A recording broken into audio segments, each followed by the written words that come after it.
എല്ലാ കാലഘട്ടത്തിലും അത്തരത്തിലുള്ള പിന്തുണ കേന്ദ്ര സർക്കാരിൽ നിന്ന് കിട്ടിയിട്ടുണ്ട്. ബഹുമാനപ്പെട്ട ആഭ്യന്തരമന്ത്രി പാർലമെന്റിൽ പറഞ്ഞത് ഇതുമായി ബന്ധപ്പെട്ട് 3 തവണ മുന്നറിയിപ്പുകൾ നൽകിയിട്ടുണ്ടായിരുന്നു എന്നുള്ളതാണ്. അത് ഏതൊക്കെ ഘട്ടങ്ങളിലാണ് കൊടുത്തിട്ടുള്ളതെന്ന് അദ്ദേഹം വിശദീകരിച്ചിട്ടുള്ളതാണ്. മറ്റൊരു കാര്യം, ഇത്തരത്തിൽ ഏർലി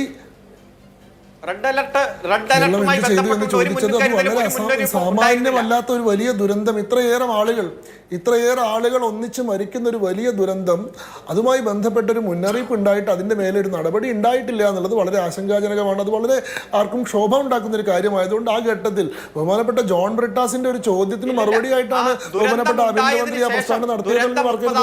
ഈ പറയുന്ന ദുരന്ത സാഹചര്യത്തിൽ അവിടെ കേന്ദ്ര സർക്കാരിനെ കുറ്റപ്പെടുത്തിക്കൊണ്ട് കേരളത്തെ സഹായിക്കുന്നില്ലെന്നുള്ള മട്ടിൽ ജോൺ ബ്രിട്ടാസ് പാർലമെന്റിൽ പ്രസ്താവന നടത്തിയപ്പോഴാണ് അതിന് മറുപടിയായിട്ടാണ് ബഹുമാനപ്പെട്ട ആഭ്യന്തരമന്ത്രി അത് പറഞ്ഞത്.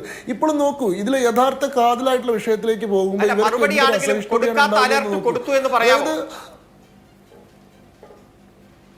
കൊടുക്കാത്ത അലർട്ട് അല്ലല്ലോ, കൊടുത്തിട്ട് അലർട്ടല്ലേ.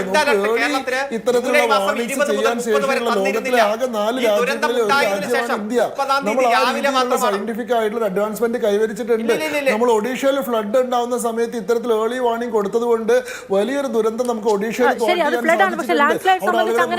നൽകാൻ കഴിയില്ല. 2026 കൂടി അതിനുള്ള ടെക്നോളജി വികസിപ്പിക്കാൻ കഴിയുമെന്ന ആത്മവിശ്വാസമാണ് പുറപ്പെടുവിക്കുന്നത് എന്നൊക്കെയാണ് വിദഗ്ധർ പറയുന്നത്.